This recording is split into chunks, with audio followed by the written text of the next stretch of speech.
está? Un gusto saludarle nuevamente en este espacio de análisis Catalejo, que como usted sabe es una coproducción del Centro Universitario de Ciencias Sociales y Humanidades, el CUCH, de la Universidad de Guadalajara y Canal 44. Muchas gracias por estar con nosotros y en la emisión de hoy hablaremos de la producción editorial del CUCH, la unidad editorial que periódicamente está publicando novedades en el ámbito editorial, investigaciones, tesis que son de doctorado, y de estos temas hablaremos el día de hoy con cinco novedades editoriales del CUCH. Iniciamos con la doctora Eva Kubatsu. Ella es profesora e investigadora del Departamento de Estudios Mesoamericanos del CUCH y ella recientemente publicó Cuando el corazón de la arqueología late en el presente, testimonios líticos para la memoria michoacana. Doctora, bienvenida, muchas gracias por estar con nosotros. Gracias por invitarme. Doctora Eva Kubatsu, platíquenos cómo surge la idea de realizar este libro y de qué trata este libro, ¿no? Bueno, la idea de realizar este libro surgió incluso cuando yo cursaba la carrera de arqueología en la licenciatura de arqueología en Grecia. Entonces, cuando yo estudiaba esta carrera, porque incluso yo la amaba, me metí a estudiar esto con mucha pasión, me había dado cuenta que como a nivel social, la arqueología había dejado de tener este impacto, ¿no?, que nosotros habíamos conocido antes de programas como Lara Croft y este tipo de cosas de Indiana Jones, que la sociedad le fascinaba. Entonces, me había comenzado a dar cuenta, incluso a través desde adentro de la propia disciplina, que esta pasión por arqueología era un poco ya, había alcanzado niveles sociales de hostilidad, ¿no? La arqueología era sinónimo de un instituto un poquito odioso, ¿verdad?, que intervenía en las propiedades de la gente como para, y no les dejaba construir sus casas, y no les daba permisos para hacer cualquier cosa, ¿no? Entonces dije, ¿cómo pasamos de esta pasión, ¿no?, de este panorama social a este tipo de actitudes? Y ya poco a poco reflexionándolo me di cuenta que esto se debía a nosotros y a nosotras mismas, los arqueólogos y las arqueólogas, que tal vez no éramos capaces o no dedicábamos el tiempo suficiente para comunicar y compartir de cierta forma la importancia de nuestras investigaciones a la sociedad que no es especialista. Entonces, ya después de terminar la licenciatura y allí en México, pues aproveché también de esta trayectoria que México tiene en estos temas, y una vez que terminé los estudios también, pues continué un poco en este tema, ¿no?, de la divulgación. De hecho, la licenciatura, luego llega a México, la maestría en México y después el doctorado, ¿no? En México también. Así es, también en México. Sí. Y bueno, además de que la falta de comunicación de los propios profesionales que se dedican a la arqueología, también del desconocimiento de nosotros como sociedad de lo que es la arqueología concretamente. Esto también influye quizá en la mala imagen que usted señala tenía la arqueología, ¿no?, o tiene. Sí, pero la sociedad no tiene la culpa la tienen los especialistas que no saben comunicar los contenidos que ellos generan con respecto a este pasado, ¿no? Porque pues los arqueólogos creamos narrativas para un pasado, ¿no? Si nos quedamos con estas narrativas para nosotros mismos, pues la sociedad tiene sus propios contenidos, sus propias narrativas, y quedan como dos campos completamente disociados. Entonces yo opino que la culpa la tenemos los científicos y las científicas, sino la sociedad. Es que comunicar los avances científicos o los avances en cualquier tema que tenga que ver con la ciencia y la cultura es complicado, no es fácil comunicarlo. Claro, y por eso también este libro, que es para la divulgación de la ciencia, y es cómo nosotros sistematizamos e investigamos la divulgación de la ciencia, ¿no? Porque no sé, usted sabe que esta importancia, al menos en México, así como muy firme y sólida, CONACYT la dan en los últimos 2 años aproximadamente, ¿no? Pero anteriormente, y yo en todos los años que estudié, escuché puntos de vista que decían, bueno, la investigación pura es más importante, la divulgación es secundaria, es como un trabajo un poquito superficial, ¿verdad? No tiene contenidos teóricos. También criticaban incluso la misma divulgación, los científicos, y porque la consideraban como una investigación secundaria. Ahora, este libro, el suyo, que tiene mucho de temas, digamos, científicos o también trabajo de campo.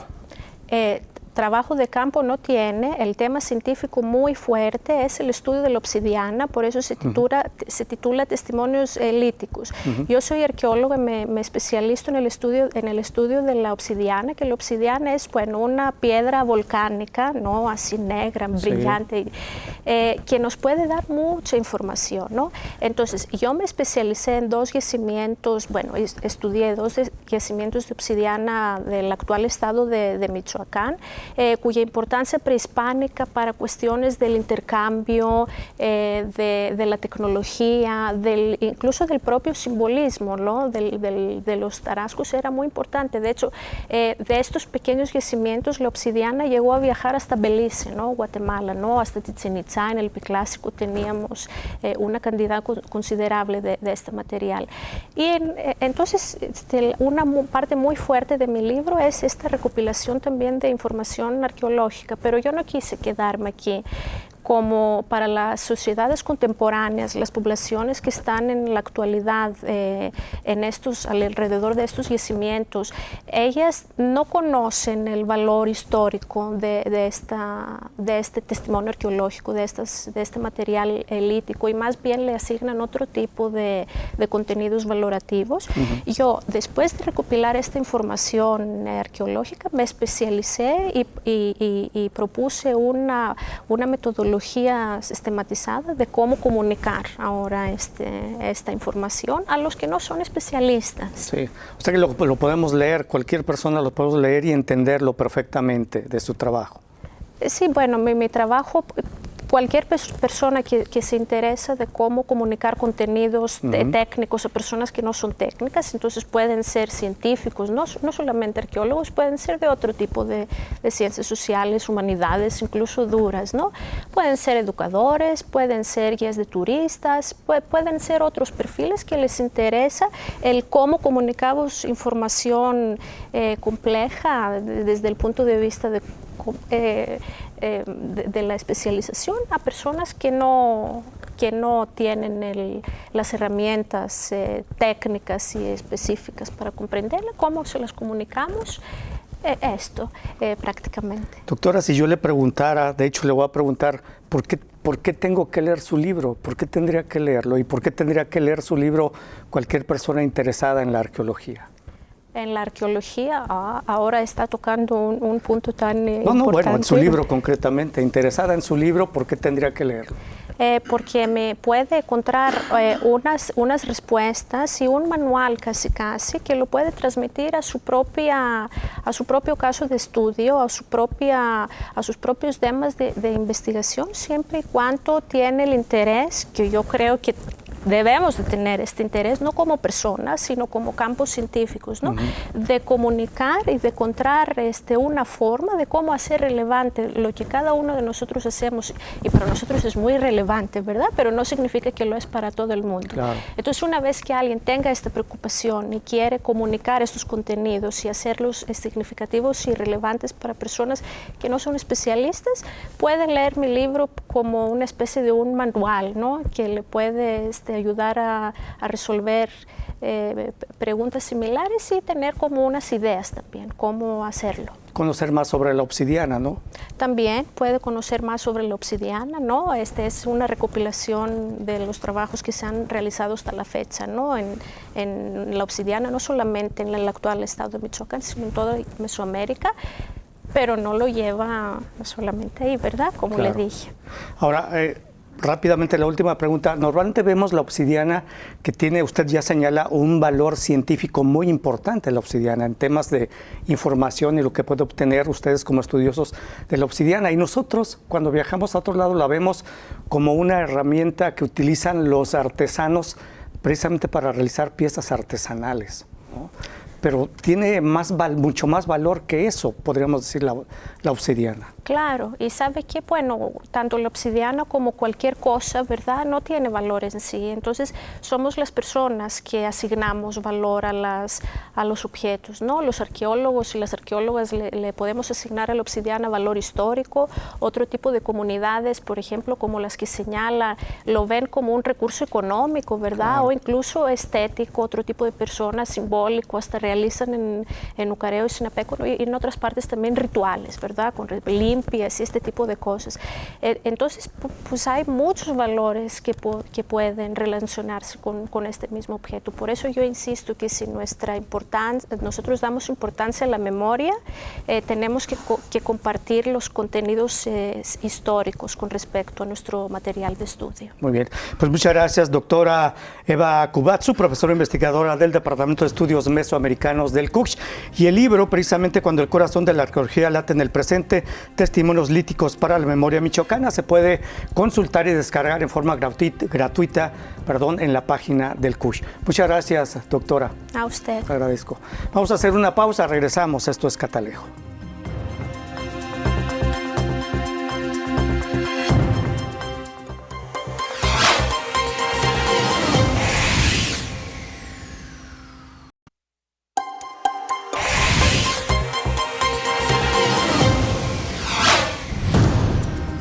Gracias por seguir con nosotros en Catalejo. En la emisión de hoy estamos hablando de publicaciones del CUCSH, libros que son novedad actualmente y que son publicados por la editorial del CUCSH y el Centro Universitario. Y bueno, también está con nosotros la doctora Laura Castro Golarte. Ella es egresada del doctorado en Historia Iberoamericana del CUCSH y también académica del ITESO. Doctora, bienvenida. Gracias por estar con nosotros. ¿Qué tal, Toño? Muchas gracias por la invitación. Laura y yo nos conocemos hace muchos años en el ámbito periodístico, entonces me voy a tomar la libertad de tutear a Laura. Por favor. Y va a hablar de su libro Gachupines y rebeldes en un tiempo nuevo, México-España, 1808-1836. Laura, platícanos de qué se trata tu libro. Y bueno, tengo entendido que es la tesis doctoral, ¿no? Que por la calidad de la tesis mereció ser publicada en forma de libro. Platícanos de tu texto. Gracias, Toño. Sí, así fue. Bueno, pues es un trabajo para el que utilicé una herramienta que se conoce como historia de los conceptos, que toda esta parte teórica no está en el libro porque la idea es divulgar para un público mucho más amplio, pero al usar esta herramienta me ayudó a interpretar de otra manera un periodo que está más que estudiado, o que podemos pensar que está más que estudiado, que es la independencia de México. Entonces, lo que presento en este libro es pues la confirmación de que el gachupín fue construido como enemigo extranjero y que desde muy al principio del movimiento, y no se diga en los primeros años de México ya como nación independiente, se consolidó un sentimiento primero de pertenencia, una conciencia de sí, de separación de lo americano con respecto al español europeo, y después una conciencia de ser mexicano y de conservar esa calidad, es decir, de no permitir que otra vez los españoles vinieran a dominar. Sí, mencionas que el gachupín fue construido como enemigo extranjero. ¿Por quién? ¿Quién lo construyó? Por los insurgentes. Los insurgentes. Los insurgentes y todas las personas, cientos de personas, miles de personas que acompañaron, por ejemplo, a Miguel Hidalgo en la primera etapa de la insurgencia, y también con Morelos, y después en sus respectivos reductos a donde se fueron Guadalupe Victoria y Vicente Guerrero. Y después ellos, ya como autoridades, Guadalupe Victoria fue el primer presidente de la República Federal, utilizan al gachupín, pero como autoridades, ya no como rebeldes. Sí. Ahora, ¿por qué se les comenzó a llamar gachupines? Lo que platicábamos antes de entrar me pareció muy interesante. ¿Cómo surge este nombre o apodo de gachupín? Se manejó durante toda la colonia, desde el principio. Tenían muy poquito tiempo de consumación la conquista. Cuando empiezan a llegar españoles a estos territorios conquistados, y llegan con actitud prepotente, muchos de ellos, y entonces los conquistadores, que tenían todos los derechos sobre este territorio, les empiezan a llamar pareces Cachopín de Laredo. Una familia de la zona norte, donde está hoy identificamos como el País Vasco, que eran identificados también como vizcaínos y montañeses, y tenían una actitud prepotente, sangrona, por decirlo en términos coloquiales y que podemos entender todos, pero entonces por asociación y por esa familia que había tenido fama, se empezó a decir a las personas que tenían esta misma actitud, pareces Cachopín de Laredo. Es decir, ¿su apellido era Cachopín? Cachopín.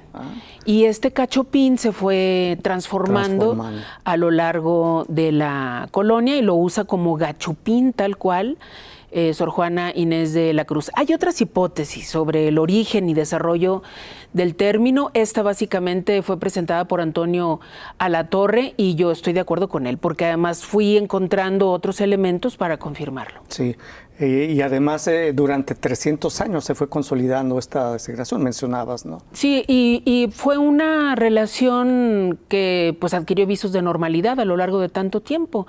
300 años. Nosotros apenas vamos a cumplir 200 apenas se cumplieron 200 de ser Jalisco Estado libre y soberano, poquito más de 200 desde el inicio de la independencia, y el virreinato duró 300. Entonces era una relación que se fue normalizando entre los gachupines, los criollos, que eran los hijos de los españoles ya nacidos aquí, los indios y las castas, que eran de una gran diversidad. El gachupín era el cura, era el profesor, era el comerciante, el de la tienda, y luego hay altibajos a lo largo del virreinato, pero tampoco tantos, y es hasta principios del siglo XIX cuando se desata la crisis de 1808 y por eso el periodo de la tesis, invade Napoleón España y las reacciones aquí generan una crisis.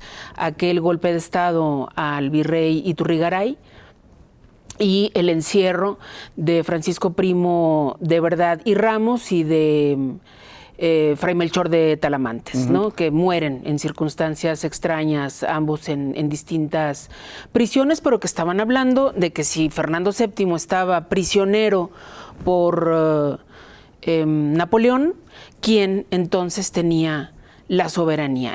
Y el Ayuntamiento de México dice, el pueblo. Claro. Y nosotros somos los representantes del pueblo, y esas eran palabras peligrosísimas después del poquito tiempo que había pasado desde la Revolución Francesa y que en España le tenían pánico. Sí.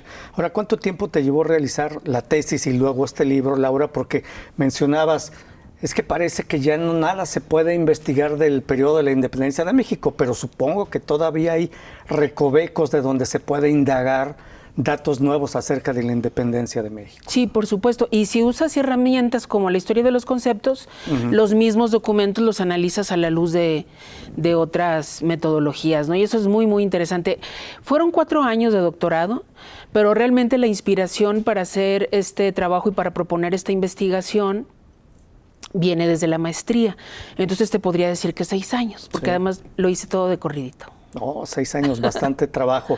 ¿Qué hallazgos podrías mencionar que no están publicados lograste consolidar en este libro? Pues mira, a mí, más que hallazgo, bueno, te voy a decir 2 cosas. Un hallazgo que fue el que me inspiró y la certeza o darme cuenta, que me cayera el 20, pues para decirlo en términos coloquiales, que este discurso contra el gachupín que habían enarbolado los insurgentes a lo largo de 11 años, después se transforma, no el discurso, sino el personaje. Deja de ser insurgente y se convierte en autoridad de un país independiente, y eso mueve la dimensión del uso del término totalmente. De hecho, el odio que se genera contra los gachupines es peor en el México independiente. Y el hallazgo es un documento en un periódico de Guadalajara, una reseña de cómo festejaron los habitantes de Lagos de Moreno la capitulación de los gachupines que se habían quedado en San Juan de Ulúa con pretensiones de reconquista. Se van finalmente, también por el trabajo de Guadalupe Victoria, que es de mis personajes favoritos de la independencia. Guadalupe Victoria finalmente logra que capitulen después de 4 años que se habían enquistado ahí, del 21 al 25, y toda esta información se publica en periódicos de Guadalajara, los partes de guerra, si había norte o no había norte en Veracruz, los navíos que llegaban, las cartas, las confiscaciones, las batallas, todo se informaba aquí en Guadalajara, y ese periódico El Nivel se distribuía en otras ciudades. Entonces, cuando se enteran, después de algún tiempo, porque no era la información, no corría o no se movía la información como ahora, hacen fiesta en Lagos de Moreno, porque se fueron los gachupines de San Juan de Ulúa.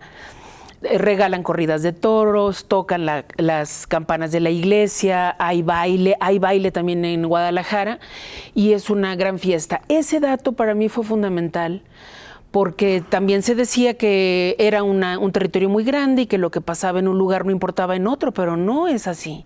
O que la gente no sabía leer, la mayoría, el analfabetismo era la mayoría y es cierto, pero había lecturas públicas. Entonces, si te ponen esos peros, de pronto quienes te leen o te están cuestionando sobre tu trabajo, de que la gente no leía y la circulación de los periódicos era limitada, pero hacen fiesta en Lagos de Moreno, a ver, espérame. Claro. Por algo que estaba pasando en Veracruz. Muy bien, pues muchas gracias, doctora Laura Castro Golarte, por haber estado con nosotros y platicar de este libro, Gachos, Pines y Rebeldes en un tiempo nuevo, México-España 1808-1836, que como ya mencioné anteriormente, se puede consultar o descargar gratuitamente desde la página del CUCH. Doctora Laura Castro, muchas gracias. Gracias, Toño, un gusto. Gracias. Saludos. Vamos a hacer una pausa, regresamos, esto es Catalejo.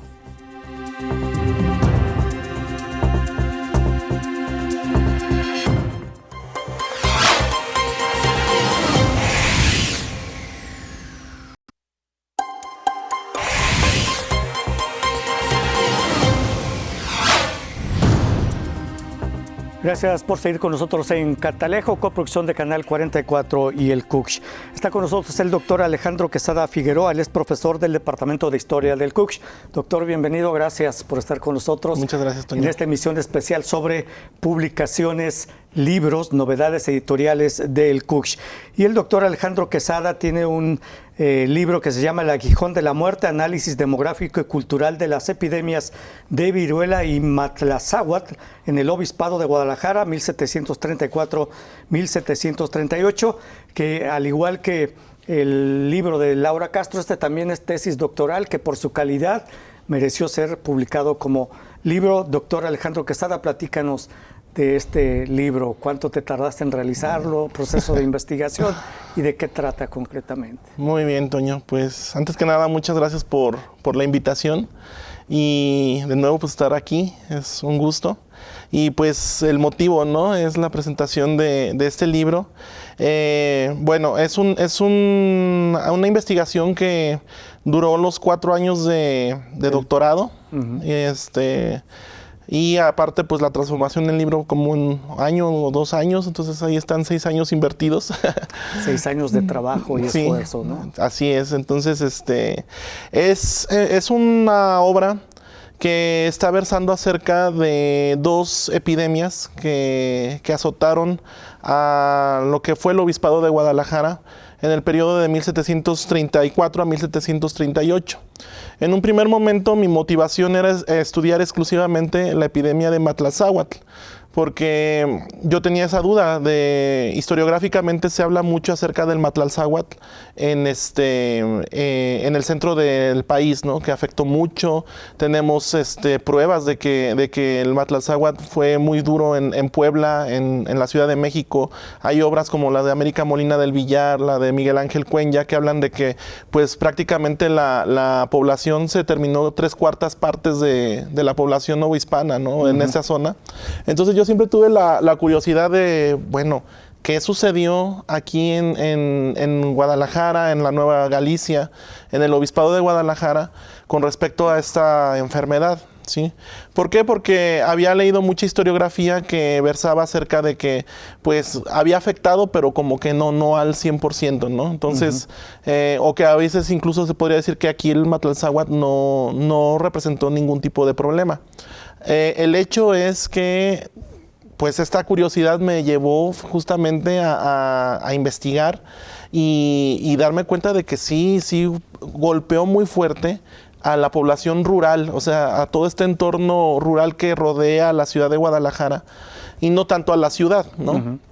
Entonces, pues basándome en la demografía histórica, es una obra que está basada en la metodología de la demografía histórica, que me permitió hacer el conteo de más de 15,000 registros de defunciones distribuidos en 77 parroquias que conformaban en ese momento el Obispado de Guadalajara, y eso me permitió pues ya dar un contexto demográfico para ver cómo fue el azote en cuanto a tasas de mortalidad, etcétera, en torno a la enfermedad, ¿no?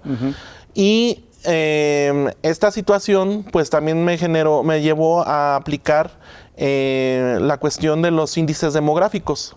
Los índices demográficos tienen la peculiaridad de que tienes que revisar 10 años antes, también toda la mortandad de 10 años antes, aunque no haya sido epidemia, y 10 años después. Entonces es más complejo aplicar los índices demográficos. ¿Y cuál va siendo mi sorpresa? Que al hacer esta revisión de 10 años antes, de 1738, pues me voy dando cuenta de que hay también una alta muy fuerte de defunciones en el año de 1734. Muy considerable para la zona de los Altos y sobre todo para la ciudad de Guadalajara y Zapopan, ¿no? Entonces, y eran muertes por viruela, no eran muertes por Matlalzáhuatl, que ahorita voy a hablar un poco de las dos. De hecho, te iba a preguntar, ¿qué es el Matlalzáhuatl, ¿no? Sí, yo llego a la conclusión de que el Matlalzáhuatl, que es el nombre que le daban en esa época a esta enfermedad, era tifo exantemático. ¿Qué es el tifo exantemático? No es fiebre tifoidea, es otra cosa, ¿no? El tifo exantemático es una enfermedad que se transmite a través del piojo de cuerpo, no del piojo de cabeza, sino la llamada ladilla, ¿no? Esta ladilla lo que hace es picar y pues consume la sangre, pero a la vez defeca. Entonces tú al momento de rascarte estás metiendo las riquecias, que es lo que defeca el animal, en este caso el artrópodo vector, y se mete a tu torrente sanguíneo la riquezia. Una riquezia es un híbrido, podríamos decir, entre virus y bacteria. O sea, tiene características de los dos. Se mete al torrente sanguíneo y entonces empiezas a los 15 días con problemas o con síntomas de tener vómitos, diarrea, mareos, temperaturas muy fuertes, y te empiezan a salir como salpullido en todo el cuerpo, lo cual te lleva a una muerte muy dolorosa, ¿no? Al final, porque pues no había tratamiento para esto. Sí. Entonces, y pues esto se propagó en la Nueva España y llegó aquí en 1738. O sea que fue una enfermedad muy contagiosa, sí, y grave en ese entonces, ¿no? Así es, ¿no? Ya fue erradicada. Sí, en su mayoría ya está erradicada, igual que la viruela. Ajá. Ya es muy difícil encontrar que alguien se enferme de esto. Y pero pues sí conllevó muchos avances en la ciencia que se aplicara finalmente para esto, ¿no? Son enfermedades pues que se consideraban en su momento incluso enfermedades de la pobreza, ¿no? Porque pues estamos hablando de que la gente se ponía la ropa de los muertos y ahí estaban los huevecillos de las ladillas, entonces, y estamos hablando de una época en la que no necesariamente estamos hablando de que supieran lo que era una bacteria o un virus, ¿no? Estamos hablando de 1738. ¿A qué le atribuían ellos? A que estaban maldecidos, a que Dios los estaba castigando. Por eso tiene este título el libro, El aguijón de la muerte. Ajá. Si uno revisa los salmos, el aguijón de la muerte es el pecado.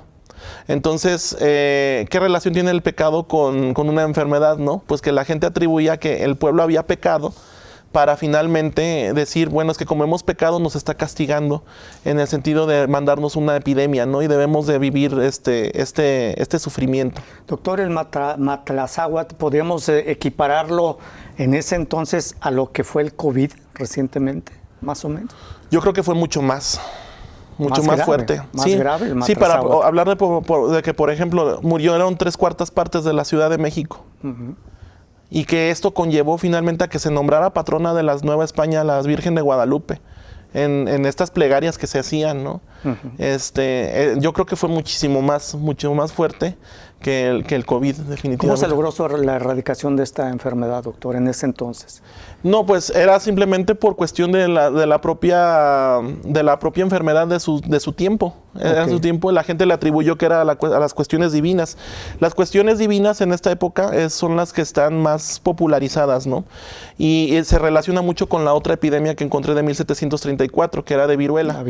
La viruela en este caso es muy interesante porque descubrí que fue en el año de 1734 y también me voy dando cuenta en una romería que pues fui a la romería y vi las lonas que estaban colgando de las torres de la catedral, todos los títulos de la Virgen de Zapopan. Y uno de los títulos de la Virgen de Zapopan es el de 1734, que es patrona contra las tempestades, rayos y epidemias. Sí. Es patrona contra las epidemias. Entonces dije, hay aquí una relación en el año de que se le da este título por parte del ayuntamiento y por parte del obispado a la Virgen de Zapopan, y el año que yo estoy encontrando que hay una alza de viruela, ¿no? Total que en el libro se cruza esta información en el tercer capítulo y nos damos cuenta de que finalmente esta epidemia de viruela genera finalmente la romería de la Virgen de Zapopan. O sea, la romería de la Virgen de Zapopan tiene un origen en una epidemia de viruela de 1734, porque es en este año cuando finalmente se trae la Virgen para que cure a los enfermos y para evitar, o sea, para tener una manera de prevención, tenían que traer a la Virgen a partir de ese año cada año. Y la romería se celebra desde 1734, ¿no?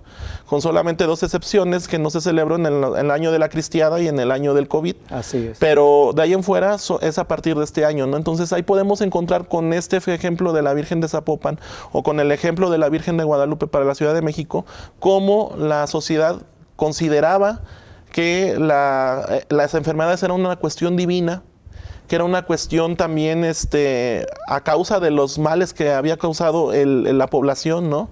El último capítulo, por ejemplo, está versando acerca de un caso de brujería, de hechicería. Se está acusando a una familia de mulatos de que están hechizando al pueblo de Cuquío. Dice, la hechicería neogallega vista como delito criminal, ¿no? Así es.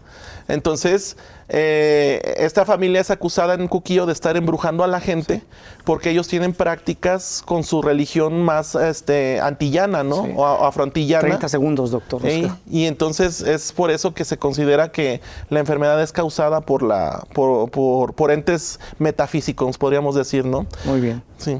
Pues muchas gracias, doctor, por haber estado con nosotros y platicarnos este libro interesante, El aguijón de la muerte, análisis demográfico y cultural de las epidemias de viruela y matrazáhuatl en el Obispado de Guadalajara, 1734-1738. También lo puede consultar o descargar de forma gratuita en la página del CUSH. Doctor Alejandro Quesada Figueroa, muchas gracias. Muchas gracias, Toño, un gusto. Gracias. Una pausa, volvemos a Catalejo.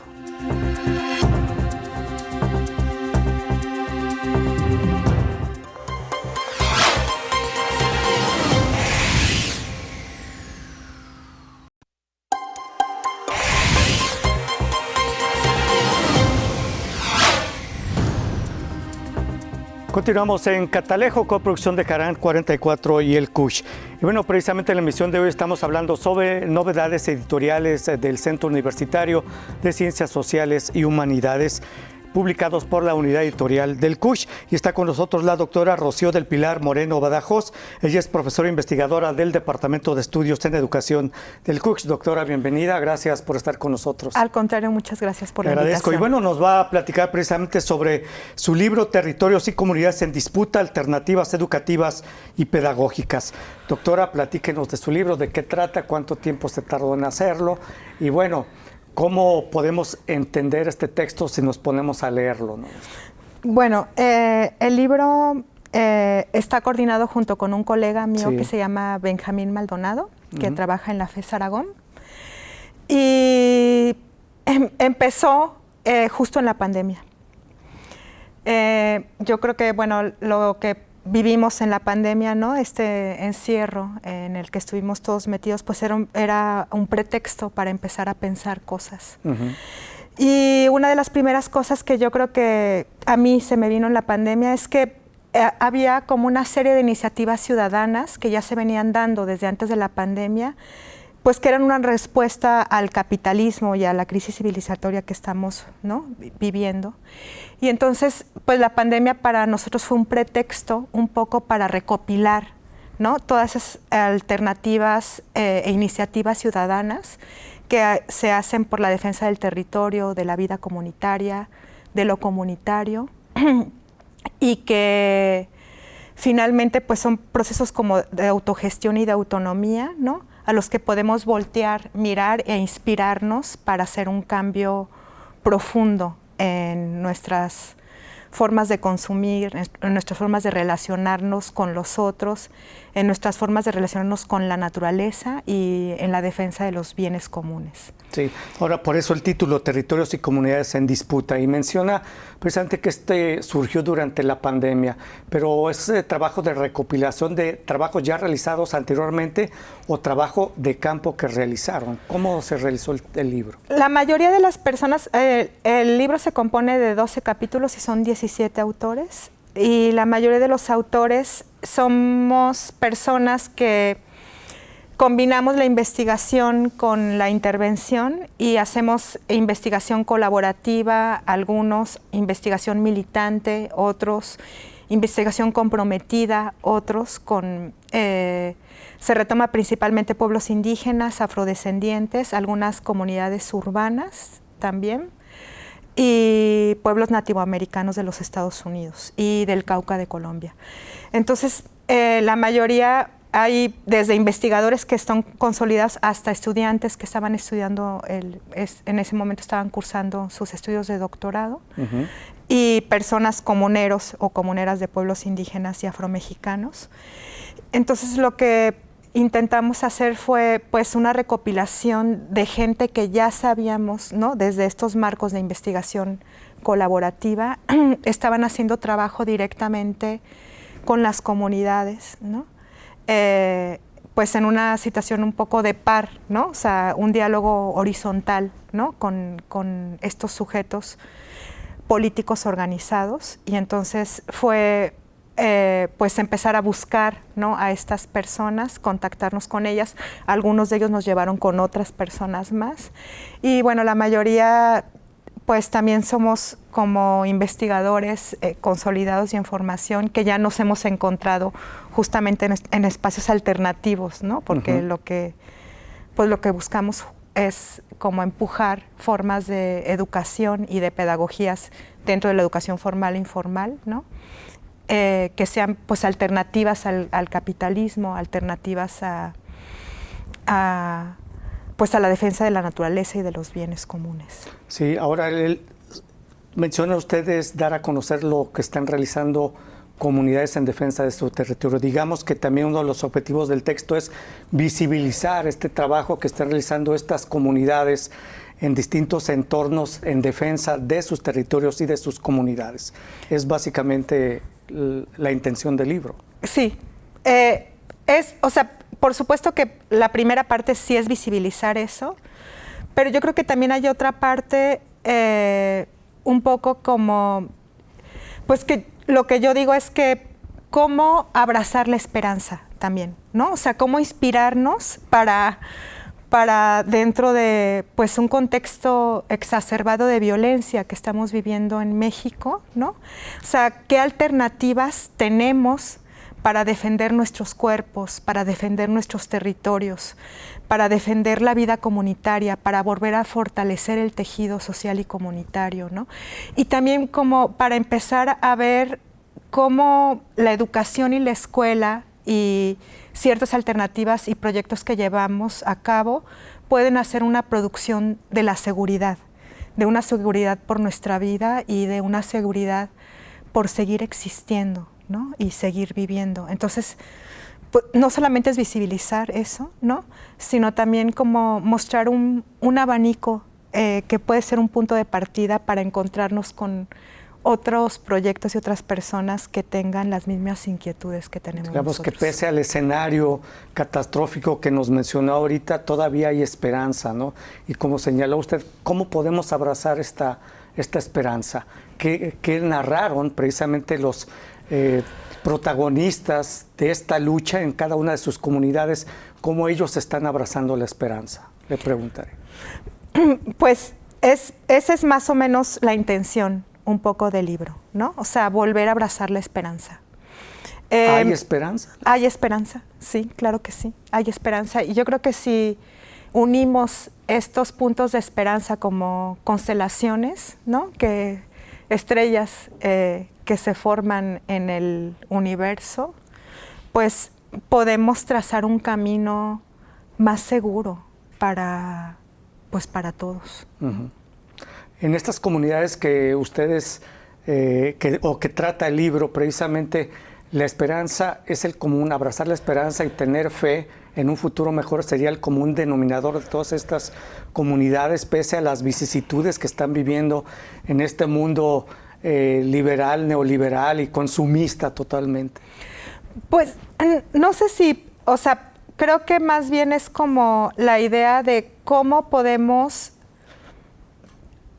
hacer comunidad, ¿no? Vivir lo comunitario, vivir una defensa de nuestro cuerpo y de nuestro territorio, que están como están ligados, ¿no? A través de procesos de autonomía, de autogestión, de hacer comunidad, ¿no? De producir lo común, de pensar colectivamente y no individualmente, claro, ¿no? De construir, ¿no? Y de que en esa construcción pues también va a haber errores, pero también son errores colectivos, ¿no? Y son esperanzas y proyecciones de autogestión colectivas también.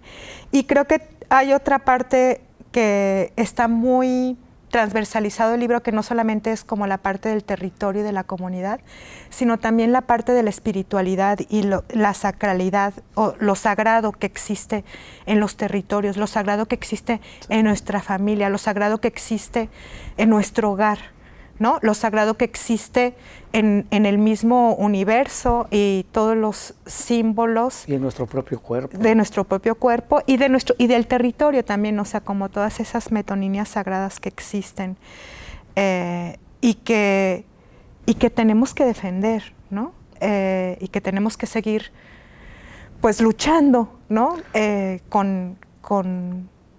Pues a pesar de los avatares que estamos viviendo. Tenemos, ¿no? que seguir abrigando la esperanza, doctora, diría yo, ¿no? Pues le agradezco, doctora Rocío del Pilar Moreno Badajoz, profesora investigadora del Departamento de Estudios en Educación del CUCH. Le agradezco que haya venido a hablar con nosotros de este libro, Territorios y Comunidades en Disputa, Alternativas Educativas y Pedagógicas. Doctora, muchas gracias. Le agradezco. No, al contrario, gracias a ti. Gracias. Vamos a hacer una pausa, regresamos a la parte final de Catalejo. Ya volvemos.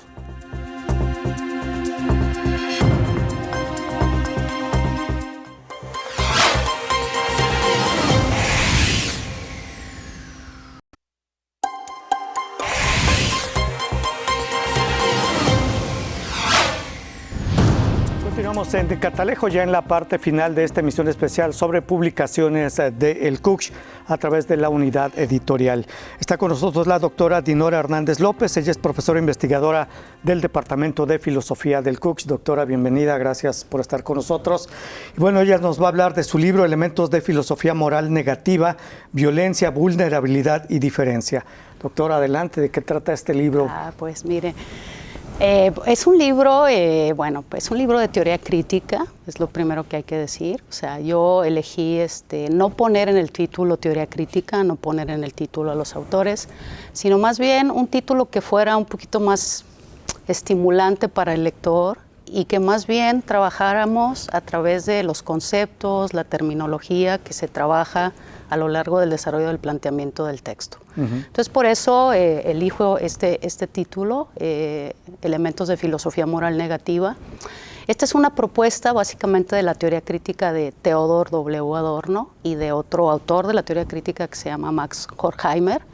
Y pues ellos hacen un planteamiento muy estimulante y muy innovador de filosofía moral, que discute de una manera muy puntual y muy frontal con los planteamientos de ética, sobre todo los planteamientos de las teorías éticas a partir de la modernidad, pero que está inspirado en su teoría crítica y en este concepto de negatividad, que se trata básicamente de una filosofía moral que no está concentrada en el individuo y su responsabilidad, sino que la filosofía moral atañe a las relaciones que hay entre los individuos y las estructuras sociales, la sociedad en su conjunto, la cultura, la economía, la política, y que entonces piensa de una manera más detenida y más sensible temas como la responsabilidad moral, temas como la capacidad de acción o la capacidad de agencia de los sujetos, y que está centrado básicamente en la negatividad, y esta negatividad en lo que consiste es en que no se hace un planteamiento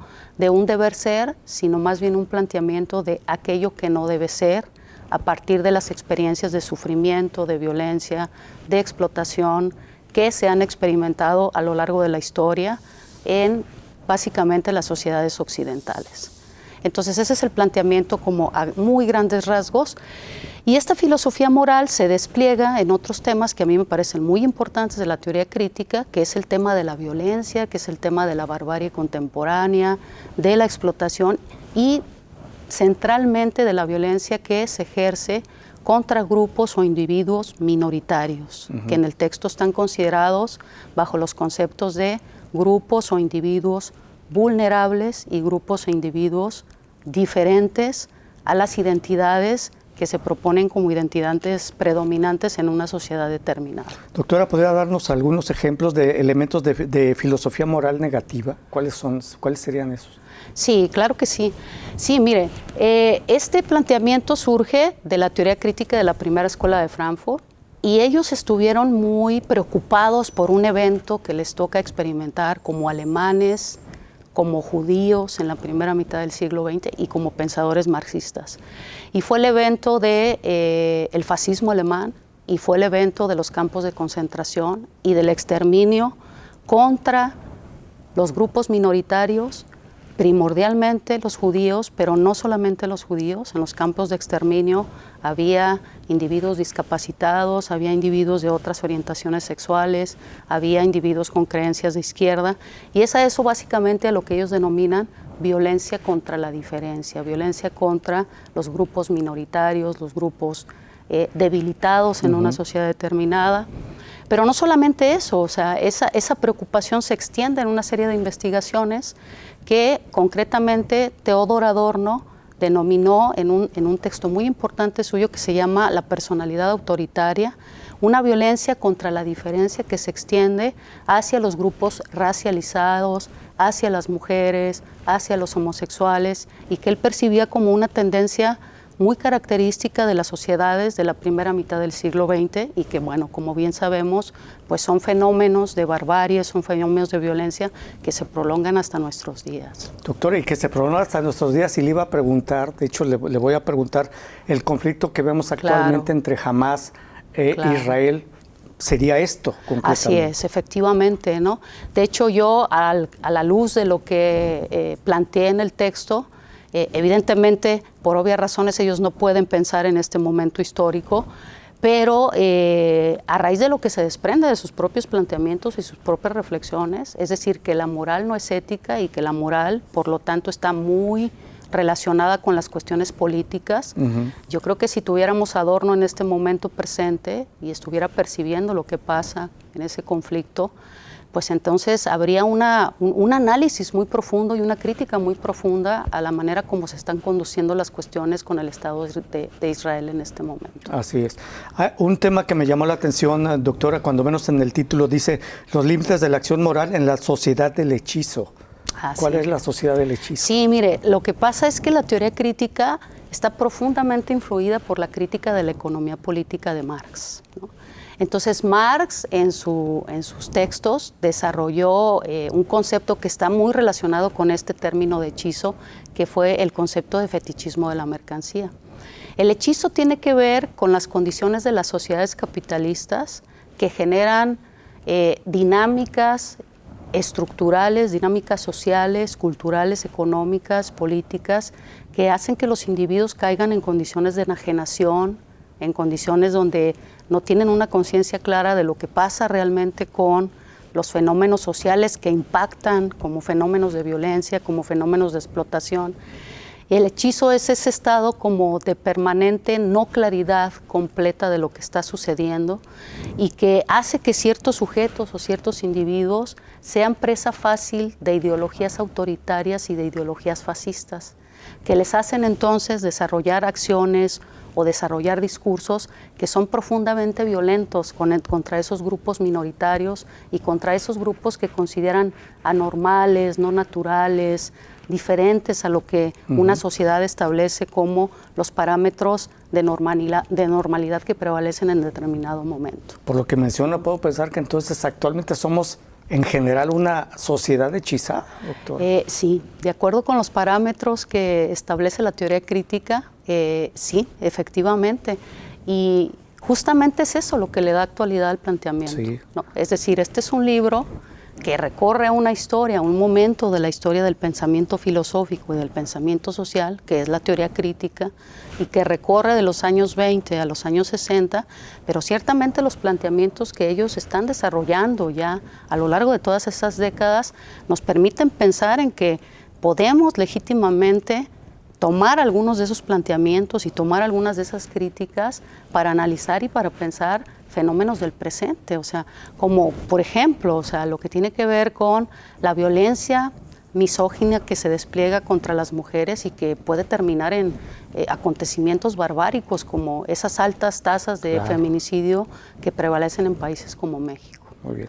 Pues le agradezco, doctora Dinora Hernández López, profesora investigadora del Departamento de Filosofía del CUCH, y su libro Elementos de Filosofía Moral Negativa, Violencia, Vulnerabilidad y Diferencia se puede consultar y descargar en forma gratuita en la página del CUCH.